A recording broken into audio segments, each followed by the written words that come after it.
Welcome to the Bracket Report, a show brought to you by Delphi Bracketology. This is episode 3 of season 4, and after a week off because of weather, we're ready to talk everything brackets. I'm joined here today by our senior editors, Nikita Lear and Caden Gasser.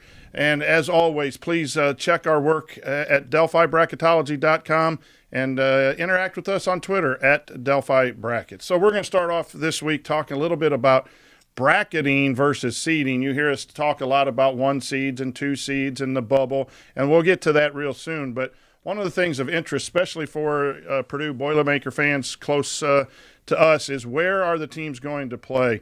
And where the team is put in the seeding order 1 through 68 really determines location. There are pods where the first round games, and then there are regions where the Sweet 16 are played. And for example, our number 1 seeds are Purdue, UConn, Houston, and North Carolina. And that order matters because all of those teams are going to get to their closest pod. But who's going to get closest to the region for their fans to drive? So Purdue is going to probably go to Indianapolis and then to Detroit if they win their first 2 games. That is almost, I hate to put a percentage on it, but I know Purdue will be in Indianapolis, so get your tickets and reservations ready for that, Purdue fans. But I'm pretty sure they will likely end up in Detroit as long as they stay on the 1 seed line. University of Connecticut, probably Brooklyn, and then they go to Boston. So their fans will have an easy road. And then the tricky thing with bracketing becomes who do you have as the 3rd number 1 or the 4th, and it matters. Houston and North Carolina are battling out in our bracket for that 3rd seed overall. That team gets to go to Dallas, which is closer to North Carolina, obviously close to Houston. The team that is seeded 4th on the 1 seed line will play in the West region at Los Angeles. So North Carolina likely to go to Charlotte, but are they going to go to Los Angeles or are they going to go to Dallas? The games that North Carolina and Houston play and the positioning of that seeding really matters. And UConn to go to Boston needs to stay in that situation. Purdue, as long as they're a 1 seed, likely to go to Detroit in that second weekend of the tournament. So that's just a small segment of how the bracketing works as you move down to the 2, 3, 4 seed line. Closest place to play, closest region, conference, rules, all play a part in how you seed the first 4 teams, and then even more bracketing rules when you get to 5 and 12. So we like to focus on the seeds, and we're going to talk about that coming up right now. But there is a whole set of rules for bracketing, but that's how we seed and bracket the number 1 seed line. We're going to talk about some teams that have been moving up since we've last been with you. Nikita, what teams are you watching that are moving up our seed list? So for me, it's going to be Ole Miss and TCU. We have TCU has moved up 3, 4 seed lines now just within the past week. They've been playing some really good games, and they have a good, decent net at 30. It could be a little bit better. As well as Ole Miss, they've moved up. We did have them out of the bracket there for a while, and now they're in. They've been just being strong and competing while other teams are not. Both of those teams didn't have quality wins, and they got some quality wins, and when they got those wins, they really jumped up. Ole Miss is now a 10. TCU is now an 8 seed, and they were either out at some point. Good teams. Caden, what teams are you watching for teams that are moving up? One team that I'm watching right now is Dayton. They just ended their streak, sadly, of 13 games winning, but they're also playing really well on the road, going 4-2 on the road, which will be big in tournament time. And then I have Tennessee. The Volunteers have recently been beating big teams, including Alabama and Florida, who are big matchups on our bracket right now. And soon, this weekend, they are going against Kentucky, which will also be a great game for them. Tennessee on the 2 seed line for us right now. Definitely a team to watch. Dayton will always be about that 3, 4, 5 seed line for us. For me, Iowa State and Texas Tech, 2 teams that had good records, but they really hadn't beaten anybody, similar to what Nikita said with Ole Miss and TCU. But Iowa State now is all the way up to the 3 seed line for us as they have won some big games, including a game over Kansas just recently. Texas Tech, some people have them as high as a 4 seed. We kind of moved them up this morning to a 5 seed. They are in the Big 12, and anytime you win games in the Big 12, your resume is going to improve. but you can find Texas Tech anywhere from 4 seed to an 8 seed, but they are a team that is starting to move up. But if we have teams that move up, we say it every week, you're going to have teams that move down. Nikita, a couple teams that are struggling at the moment to be in our bracket. So right now, for me, it's Texas A&M and Oregon. Oregon is currently out, and Texas A&M is a 10 seed. They've not been playing good. Texas A&M has a quad 3 loss now, and Oregon just hasn't played anybody, and the people they have played, they've lost to. Texas A&M has now got 8 losses. They have a win over Kentucky, which will keep them in the bracket. Oregon, unfortunately, we'll talk about the Pac-12 in our second segment. They're losing some games, and they're going to have to win the tournament, I think, to get in. But they still have a chance. Caden, teams that are starting to fall on our list. Like I said, how Dayton was such important on their road games and their road wins. I also want to talk about how Utah hasn't been winning on the road. The last 5 games on the road they've lost, mixed between quad 1 games and quad 2 games. But also I have Memphis. They lost the past 3 games. They need to beat somebody if they want to stay in it. We had them high at the beginning, but they haven't beaten anybody, and they're starting to lose to people that shouldn't be beaten by. So they might drop off at the end of the season. It just sometimes you need your opponents to do well, and the Pac-12 just struggles. Utah's not going to have many chances to get some wins, so you're going to see as teams that we've mentioned are getting quality wins and moving up, Utah is just kind of either staying the same or dropping a little bit. And Memphis is just a unique team. They have a lot of quad 2 wins. For me, the 2 teams that are tough to seed, it's still in our bracket. Oklahoma is 1. Oklahoma and Seton Hall. But Oklahoma's lost 4 of 6. Now, they've lost 4 of 6 in a tough conference. So their losses are quality losses. And are they a 6 seed or a 7 seed? But at one point in the last 2 weeks, we had Oklahoma on the 4 seed line. They are probably safe in unless they just go on a huge losing streak. Seton Hall has lost 3 in a row. They have 8 losses. They've fallen from like a 7 seed all the way down to an 11 seed and are in jeopardy of being knocked out of the tournament. So you have teams that are moving up. Moving down. Let's talk real quick. I think we have a minute or 2 left in this segment about bubble teams. We moved a couple teams in today. We moved Cincinnati and Butler in and dropped Kansas State and Washington State. Caden, you were at the meeting this morning. Your thoughts on why we did that? I looked at Cincinnati this morning, and they had some decent wins, and they have a couple games coming up that they could really help them. Cincinnati, I thought, should go up. And then looking at who we dropped out, Colorado, I know their seed is up there, 29. We usually don't drop them out, but I have a feeling their seed's going to drop a little bit, and they just haven't been playing good ball. 1-3 in quad 1, that's just not going to cut it right now. You have to get wins. Butler had a nice overtime win against Villanova, local team here. Glad to see them back on the bubble, whether they deserve to be in or not. And when we come back, we're going to talk about the conferences and the importance of conference play and how that impacts the bracket. So stay with us here on the Bracket Report. Your life is on the go. Now your viewing habits can be on the go. With the ISC Sports Network app, your team is at your fingertips. You can download years' worth of content from the ISC Sports Network library. High school, college, special events, weekly and monthly shows, wherever you find your favorite app. And you can always find out more information at iscsportsnetwork.com.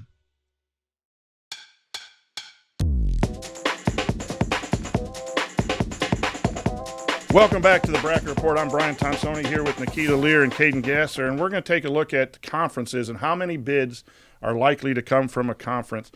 But one of the things that we would like to share with you, the viewer, is that conference record really is not a criteria. So finishing second, third, fourth does not improve someone. Each team is an independent contractor, and you look at the games, the resumes of these teams individually.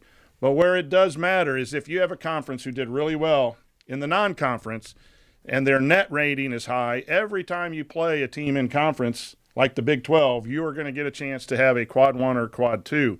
The Big 10, the Pac-12, the ACC this year did not do well in the non-conference. So there's not so many opportunities for teams in those conferences to get to quad ones.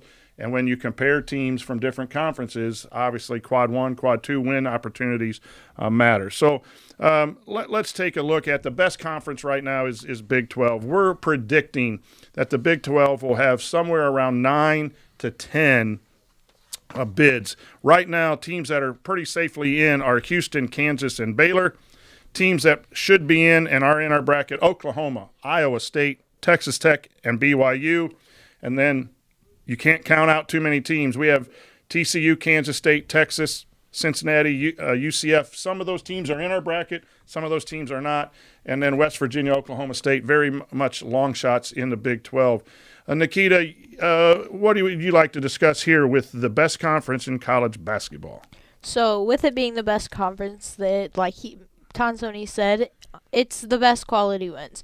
They are playing harder teams. They're having those quad one wins, while other conferences, they might not be quad one. They could be down in that 3 and 4.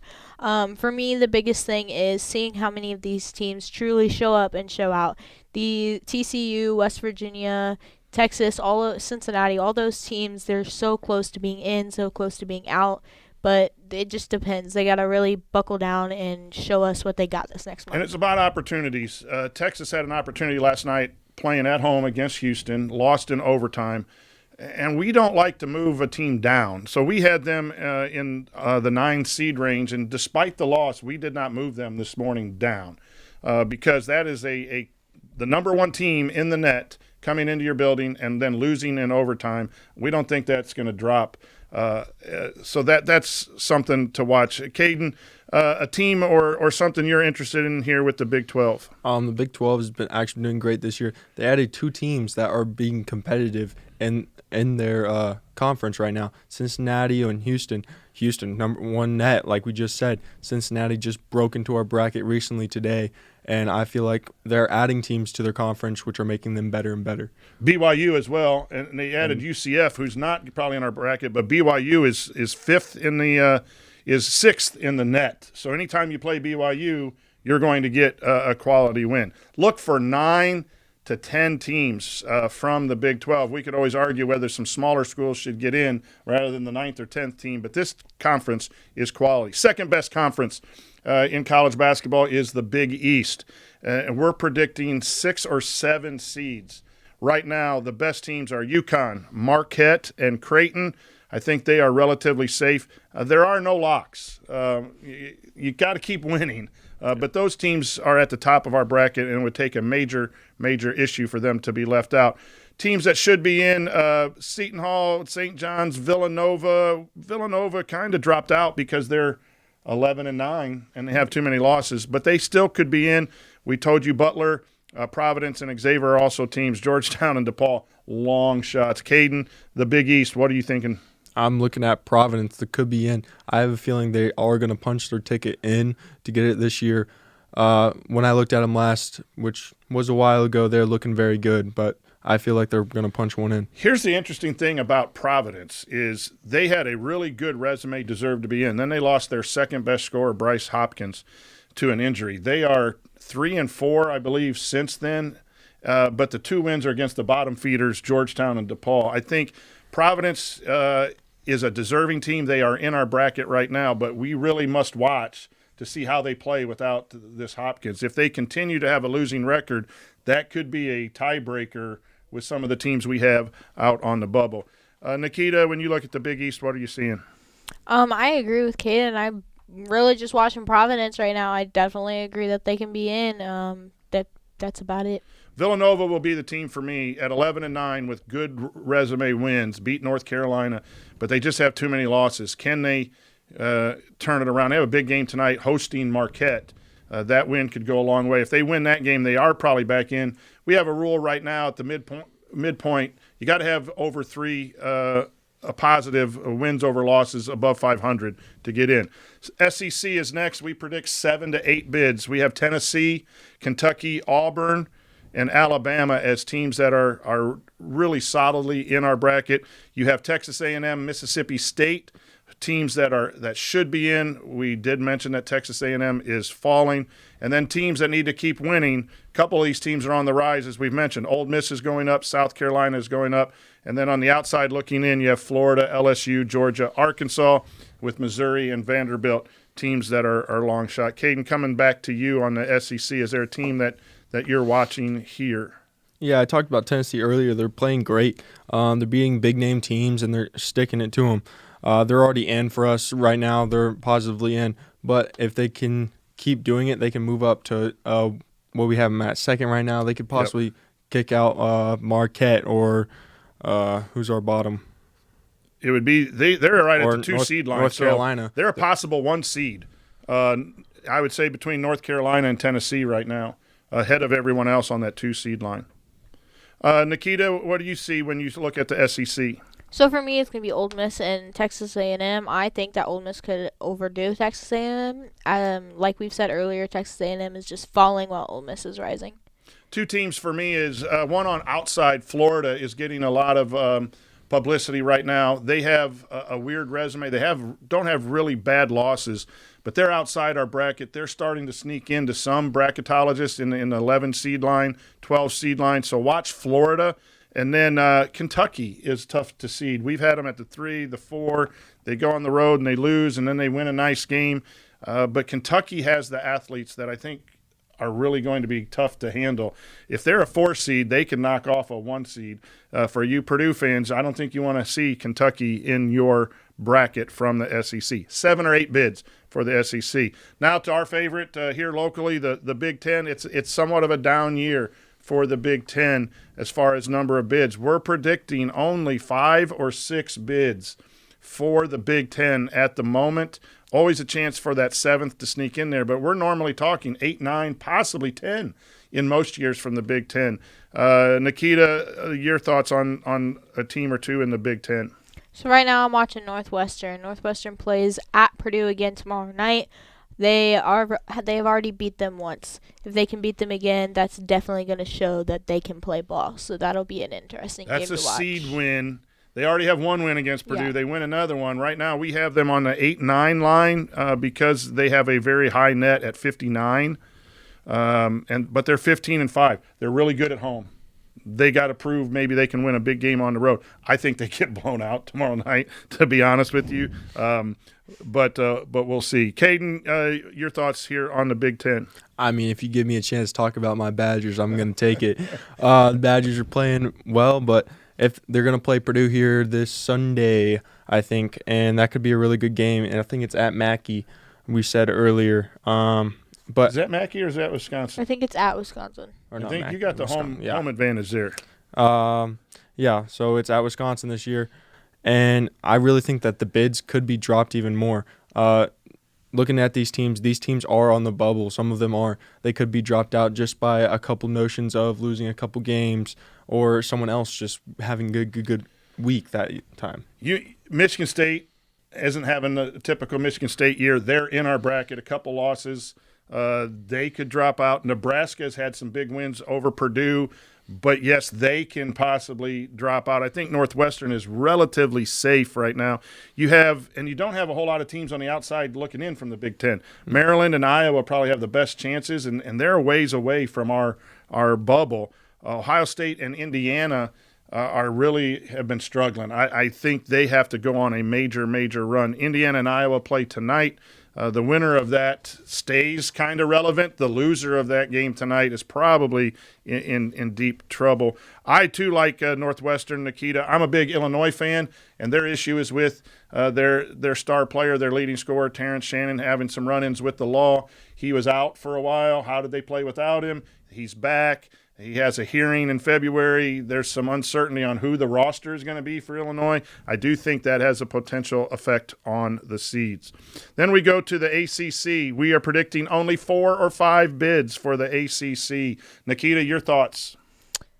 Honestly, it's just kind of shocking for me as more of a Duke fan as well. Like, nobody's really playing good. Like, they've got 3 teams in. That's it.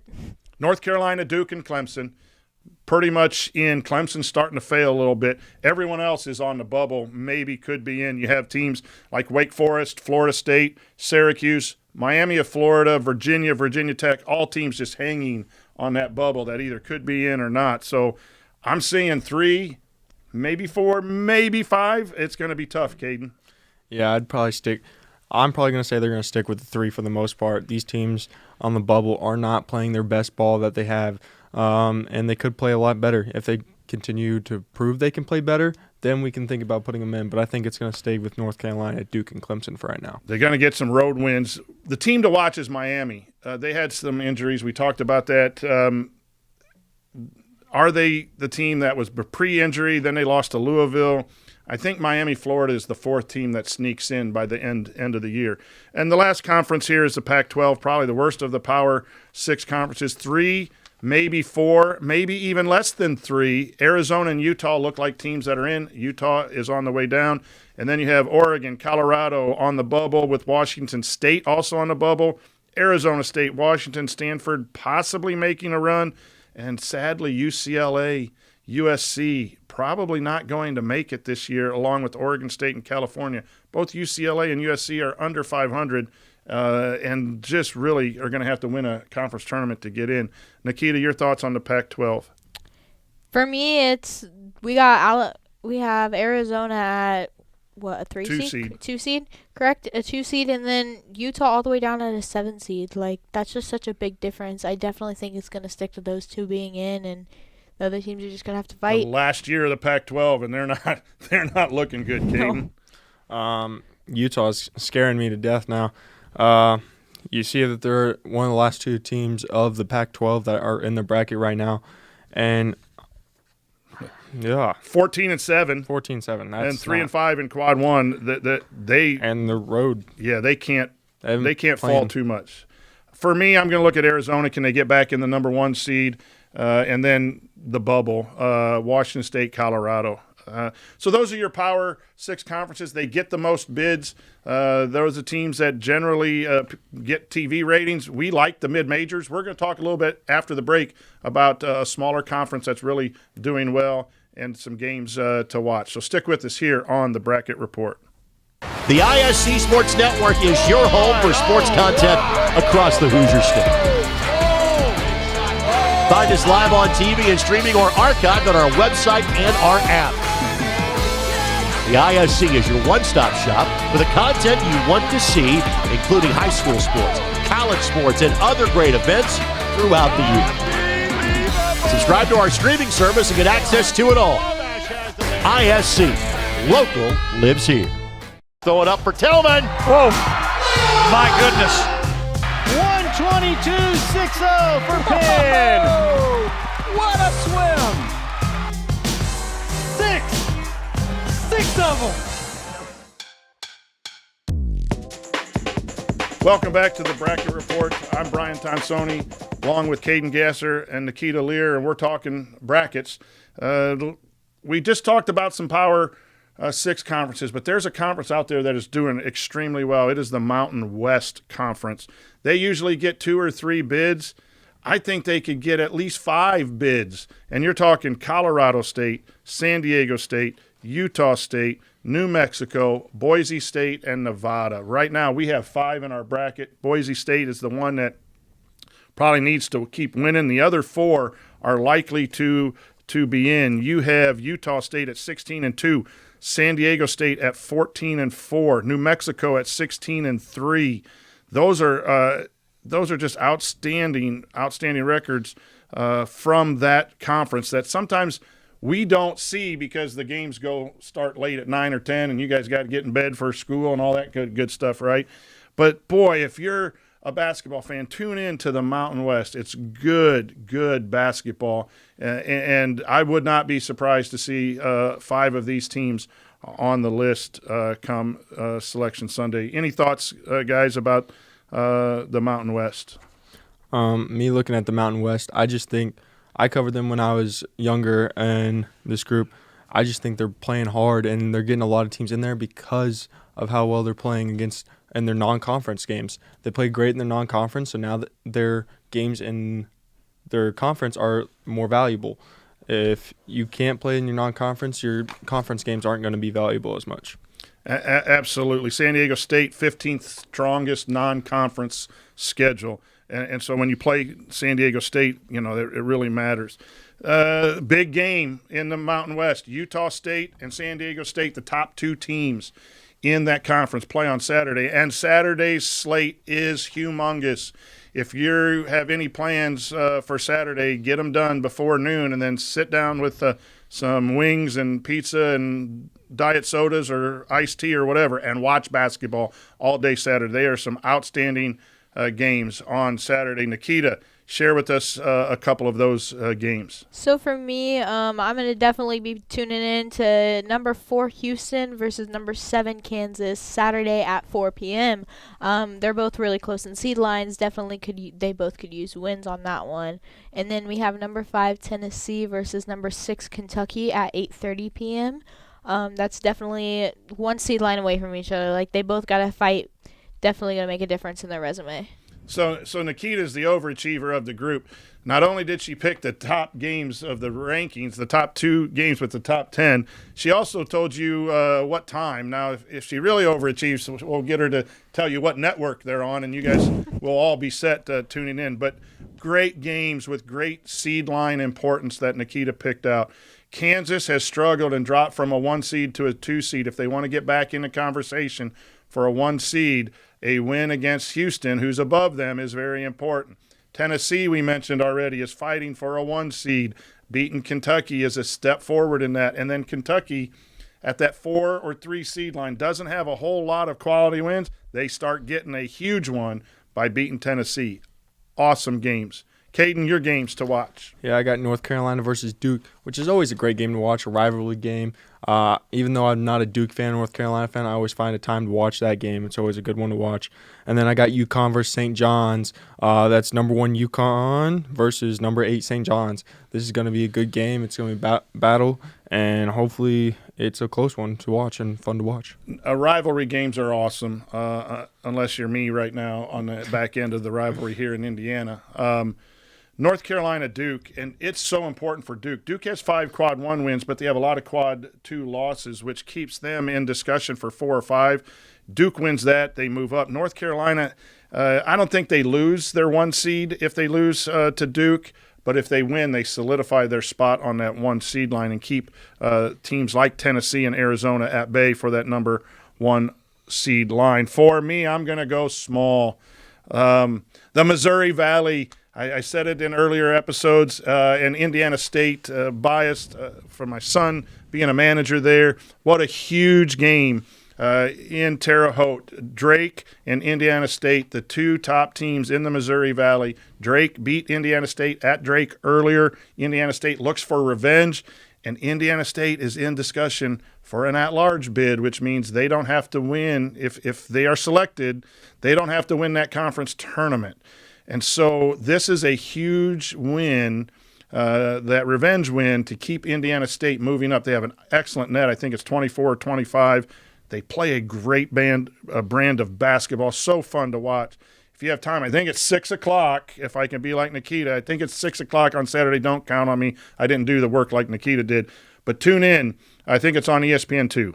And then St. Mary's at Gonzaga. Gonzaga is out of our bracket, and that's hard for me to say. Gonzaga has always been a top seed, a team that's in contention to win it all. They're struggling. They need a big win. St. Mary's is the top team in that conference. They've moved up after a rocky start to the 7 seed line. St. Mary's keeps moving up if they win and knocks Gonzaga down lower. Gonzaga needs this probably to be in consideration to get on that 10-11 seed line. So those are games to watch. But Saturday is absolutely loaded. There's some great games throughout the week. Each week, tonight, yeah. Sunday. Sunday. Purdue, Wisconsin. That's going to be a big one. Big Ten. That could decide who's the Big Ten champion right there. Yep. And again, you got a 1 seed and a 2 seed playing on Sunday, the off week of the NFL. So a lot of good basketball. Tune in. Check our workout at Delphi. Bracketology.com. We're putting seed lists down, and then every once in a while, once a week now, we're putting a bracket so you can see who's playing who. That's all on DelphiBracketology.com, and we're starting to ramp up our conversations on Twitter at Delphi Brackets tweet at us. We'll try to respond to you. So thanks for watching. We hope your team gets a lot of road wins, a lot of quad one wins, and moves up the bracket, and we'll let you know where they're at next week. I'm Brian Tonsoni for Nikita Lear and Caden Gasser. Thank you for watching.